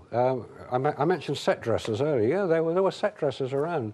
People who created the environment in which the simulation exercises, let's say, totally legal, not filmed in Area 51, but filmed at Langley in Virginia, filmed in California, filmed in Texas, totally up and open, no problem. They had to dress the sets to make them look decent. And they may well have forgotten that they'd put C for papier-mâché rock, and there was a letter C which wasn't shown on that clip, but there was a letter C actually by the rock itself. Yes, I've seen that. No, it's been dismissed as being a hair that caught in a projector and all the rest of it. Yeah. Seems a bit odd, doesn't it? Well, it's possible. One has to look at the possibility that that could have happened. But there are so many other convincing pieces of evidence that say this was not filmed on the lunar surface. Okay, well, let's go to a text question here, because it's absolutely perfect timing. There's a question here, I don't know who it's from. It says, do you believe that anybody landed on the moon? No, nobody has landed on the moon. You don't believe that? I don't believe that anybody... I've seen no evidence for it. Look, I believe... Could it be that they landed on the moon and then had such bad radiation damage that they threw up in their suit and fell over and died? Well, that's possible, but how would we know? Well, NASA's obviously not going to tell us. Well, actually, it's interesting you mentioned that, because Nixon, don't forget Nixon was president at the time of the Apollo landings. Tricky Dicky, as they call it. Kennedy, elected president in 1960, had defeated Nixon for the presidency. Anyway. Well, actually, this takes me to my Alex Jones-arizer. If anyone's familiar with Alex Jones, he's a very loud campaigner for certain things like 9/11. And so I've got a message for NASA. NASA, I think we need to be told. Thank you. If they're watching, perhaps they'll... I think we need to be told, but I'm not holding my breath. OK, so I've got another question here. How many years do you think went into planning the hoax? And couldn't the astronauts have made more money saying they didn't go to the moon? This is from Rain in Minehead. Good question, Rain. Well, they could have made more money, couldn't they? About 3 years planning. I would say that when Kennedy made his announcement, you have to remember that no American had been into space. Alan Shepard had gone up 6 weeks before the announcement in May 1961, but he'd only gone up and back. He hadn't gone into orbit like Gagarin had done about 6 weeks before that. So no American, they didn't know they could even get into space. So it was a bit bold of Kennedy, wasn't it? Well, do you think he knew he wasn't going to be around it much longer, perhaps, and just thought, well, yeah, hey, it's possible. Give him a few problems. Why is it called the Johnson Space Center in Houston? Yeah. Named after the vice president to Kennedy, who became president, and that's where all the money went. But let's not follow the money at this point. No. Okay. Well, that was Texas. That was his state, wasn't it? That was his state. He was senator for Texas. But the point about the time. What was the second part of that question? Well, this is quite a good question, actually. Couldn't the astronauts have made more money saying they didn't go to the moon? No. Two things. The American astronauts were all military men. They were extremely good pilots. They were very honourable military men. Military men in America and around the world, especially in Britain, they stick together. They will not, one of those astronauts, not one astronaut, will break ranks and say, sorry guys, it wasn't actually the way we said it was. They're not going to do that. So let's get over it and move on. The astronauts will go to their graves as they are now, honourable men. Do you think they'll leave a little message or a video or something, or tell their loved ones, or gather the family around the bed as they're dying? You know, Neil Armstrong, for instance. The evidence is all in front of us. We don't need the astronauts to confirm or deny it. What we do need is for NASA to get a little bit more honest, because how come they've managed to get to Mars so successfully recently, but they haven't gone to the moon at all? It does seem a bit odd, doesn't it? And also, I don't understand why, when they built the shuttle, they didn't just stick the shuttle on top of the Apollo 5, which was apparently a much more powerful rocket. Yeah. Why did they build a new rocket to stick the shuttle on? In fact, it's a bunch of bits, isn't it, stuck to an ugly plane. They did put the shuttle on top of the Saturn V. And then they scrapped the idea and built a completely new one. And the reason was because the Saturn V wasn't powerful enough to launch the shuttle, let alone get to the moon. Oh dear, oh dear. So I think NASA definitely has a case to answer for here, doesn't it? I think NASA needs to come up with a little bit more honesty if it wants our support.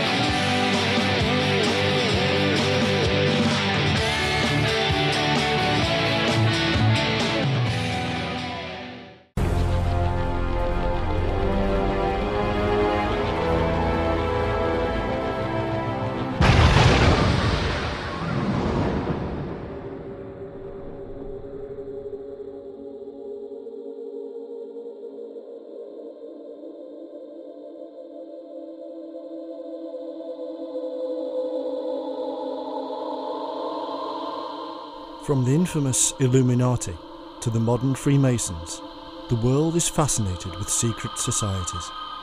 Tales of child sacrifice, world domination, and dark dealings with extraterrestrials are all paraded before us as truth.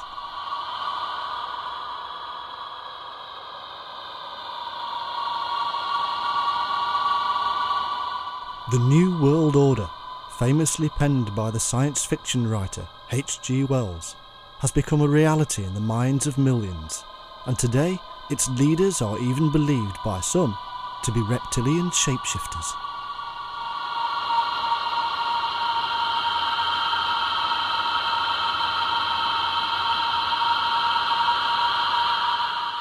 The massive amounts of information set before us now on the World Wide Web may be spreading further and faster than ever before, but the belief in a powerful and secret ruling elite is nothing new. In fact, secret societies have been around almost as long as man.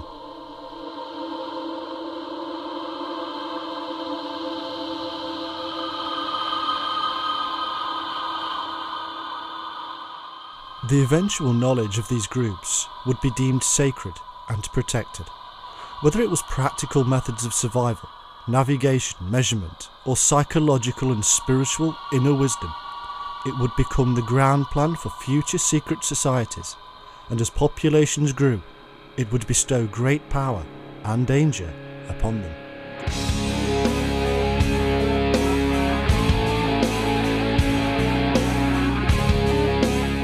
It all began in the knowledge of the heavens and the mind of man. It all revolved around strength, and so our question has to be today: what is the true purpose of the modern elite within the Brotherhood? Is it truly one of charitable works? Yes.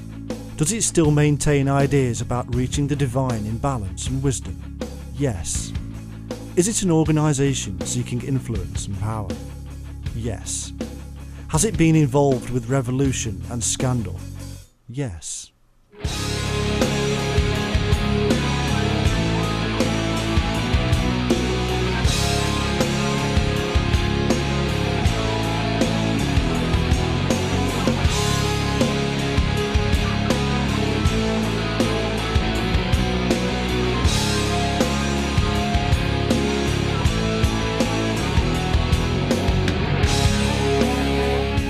This is the story of the groups who have guarded this sacred knowledge for centuries.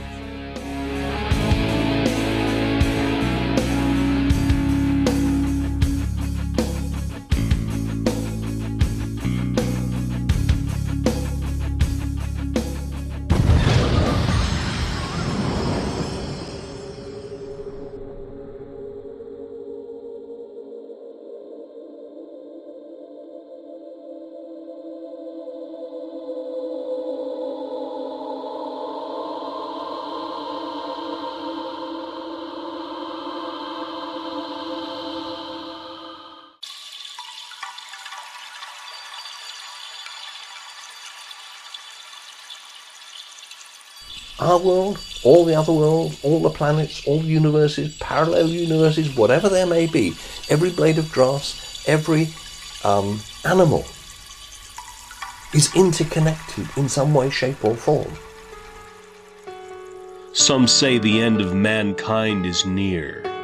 Some say that economic and financial turmoil is part of the process, along with global warming, warfare, and the spread of mass psychosis. When there's no place you feel at home,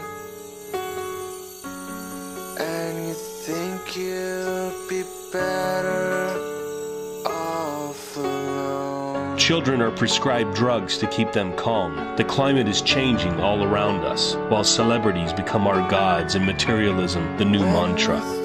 We live in an era where we're obsessed by celebrity. We live in an era where everyone wants a route out of their ordinary lives, and people want a quick fix these days. I mean, the idea of learning a trade from your father or doing a 5-year apprenticeship's gone out of the window. People now want to go on Big Brother and become a celebrity overnight. People want to be a wag. Is there a reason behind this modern day madness? Are our material lives making us truly content? If I want to know what the truth is, I have to live truthfully. And as long as I live as truthful to myself and to others, then I'm like in the vibration of truth. Therefore, it will resonate with me or not. But there is a ratio to it all, a rhyme and reason behind everything that we do and everything that affects us. This really happened by accident. This whole universe and us living on this planet in this fragile atmosphere, in this one place in the universe. It is beyond thought, it is beyond words, but there is a purpose to it.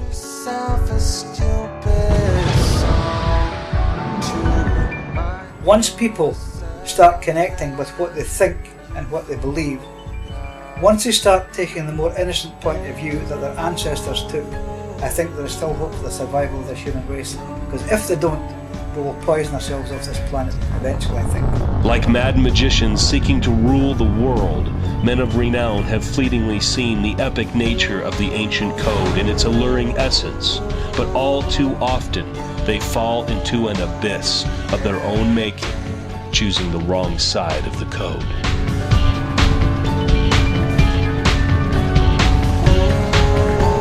But today we too have missed the point in our everyday complacency. We choose to exist in a waking sleep.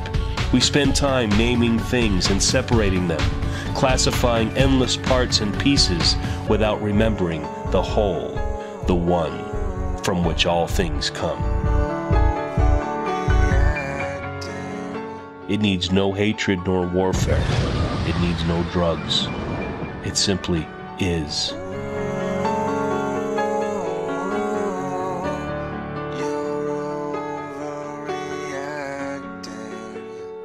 For you are the key to the code.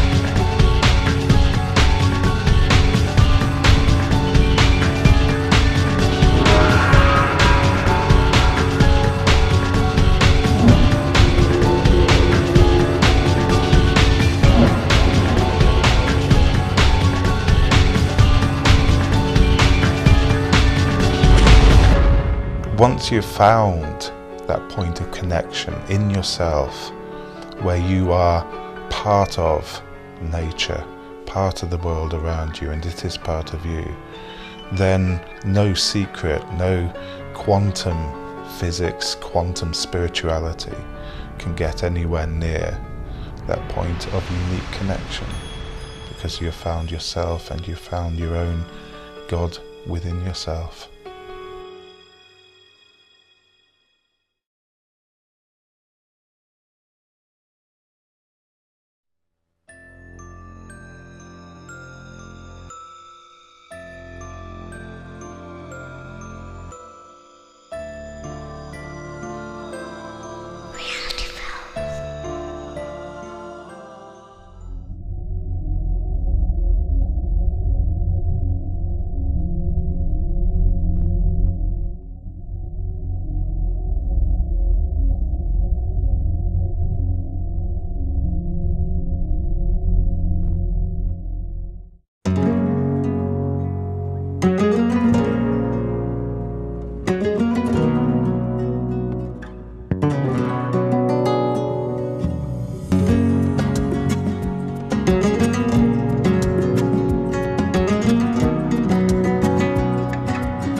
Rosslyn Chapel was built upon an area that was a noted place of healing from the word go. I can tell you that when I first went there in the early 1990s, that the impression that I had when I walked through the door was of immense latent power. It's a nexus of earth energy, and as I have found out through hard experimentation, there is an operable portal between this world and the next inside that chapel. It wasn't just another building, it was a powerhouse of spirit, it was a powerful place. And I think the chapel was built in such proportions that it would take and harmonise that energy. I think it would amplify. It was acting almost as an amplifier, a stone-built amplifier. The chapel is actually moving in time, not in this time, but 0.1% in another time.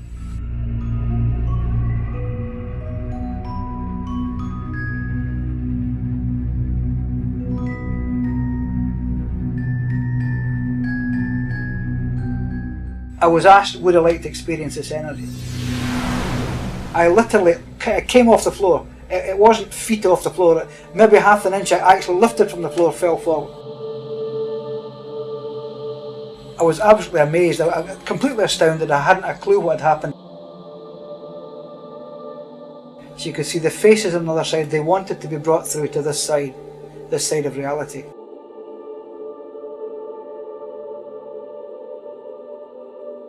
The purpose of the augmented fourth was to induce a feeling of uneasiness or instability in the listener, and, if you like, introduce the devil into music. That the augmented fourth was inducing some of them to experience altered states of consciousness.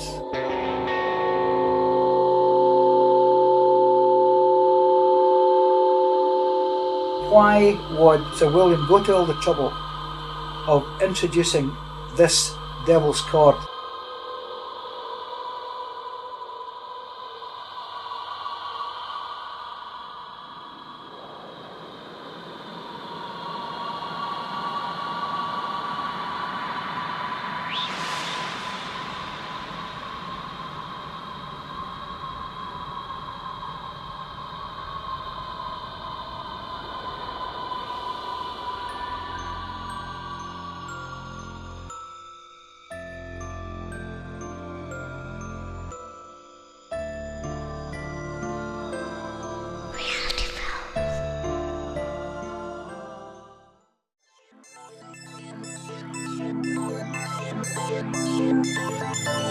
Along the wilderness road they come. Behind them, the struggles of the Revolutionary War. Before them, the conquest of a wilderness. The journey is long and arduous, but it leads to a land of promise. Day after day, the party follows the unfamiliar trail. Bigfoot, also known in North America as the Sasquatch or the Oma. Was the Sasquatch here before the Indians? Thousands of Indian locations are named after the boss of the mountain, or the wild man, as the Bigfoot was originally called by the Amerindians. Indian cultures generally regard the wild man with the greatest respect. He is viewed as a special kind of being, perhaps because of his seemingly close relationship to humans. Many Indian elders regard him as standing on the border between animal and human consciousness, giving him a supernatural kind of power. But as special as he may be, there is no tribe that suggests that he is anything other than a physical being, living in the same physical dimensions as humans and other animals. He eats, he sleeps, gathers, and communicates with family members.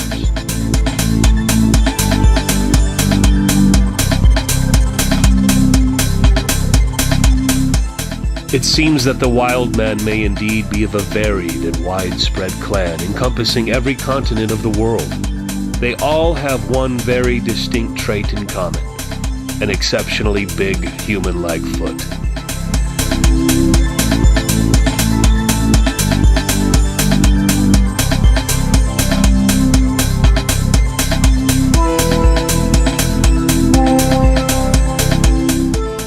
Our search for this film brings us to the great state of Kentucky, the bluegrass state, and the home of the Kentucky Derby. Throughout the last 100 years, there have been many wild man sightings in Kentucky.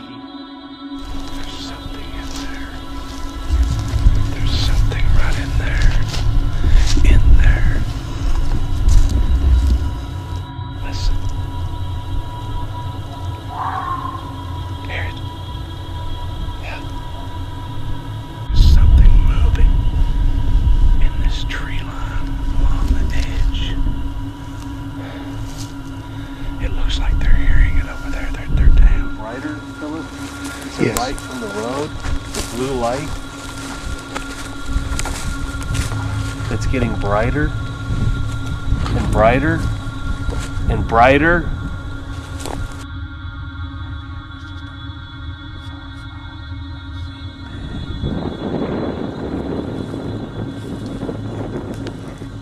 Dude, look through here. Look through there right now. Dude, what is it? You can't see it, but the camera picks it up. Holy shit, let me see. Look at that. Look at that. What is that? I don't know. Oh, here, back up so you can see it. Whoa. I'm gonna walk over there. Can you zoom in on it? Let's go up here. Come on. Hold on. It's something. It is something. We can't see it, but the camera can see it. Let's move in. Come on. Hold on. of offer, and then just stay there and you will. Don't lose it.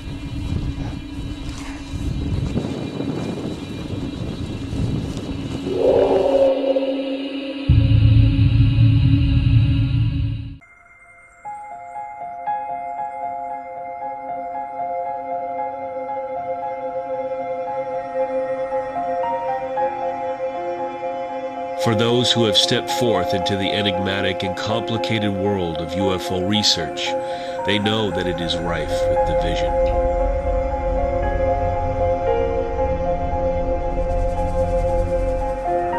But here, just like religion, we have another reason for the numerous splits, as the enigma really comes down to the individual human experience. There are many who have claimed that they have been visited by aliens or beings from other dimensions. The vast majority, like people who see ghosts and apparitions, believe in the data from experiences they encountered with their very own eyes.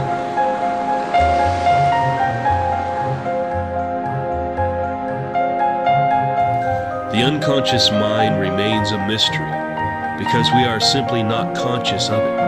We must imagine what it is like inside this huge domain on the other side of our daily realities.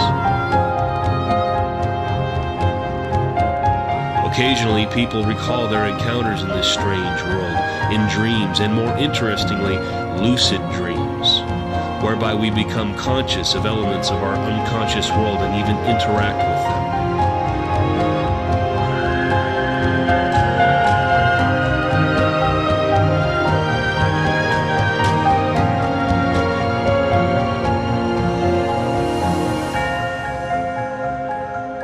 If we remain neutral, then we avoid excluding any possibilities that have yet to emerge in our conscious and unconscious minds. We avoid putting ourselves into any framed paradigm, as in the case of science and logic. Perhaps we need to abandon any previous notions or ideas about this phenomenon to gain headway into the unknown. What are the UFOs? Are they emanating from ourselves? Are they here only because we have the capacity to perceive them? Perhaps they are ancient archetypes that we have forgotten within the sands of time. Whatever they are very real to the experiencer. They are real to countless thousands who encounter them more and more each year as the sightings continue to multiply. What are they trying to tell us?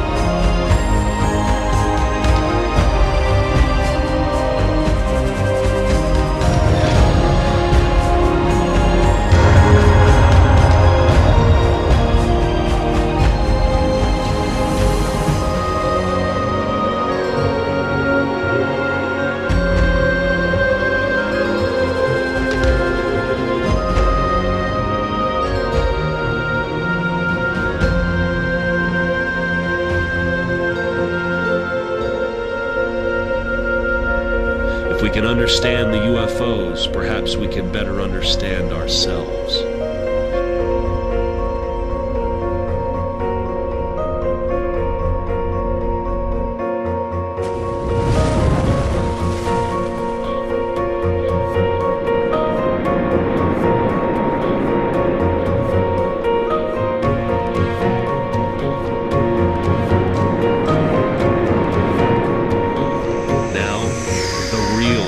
Mulder is free of the demands placed upon him by government. What are his opinions on ancient astronauts, black technology, and the psychology of belief in UFOs? And last, but not least,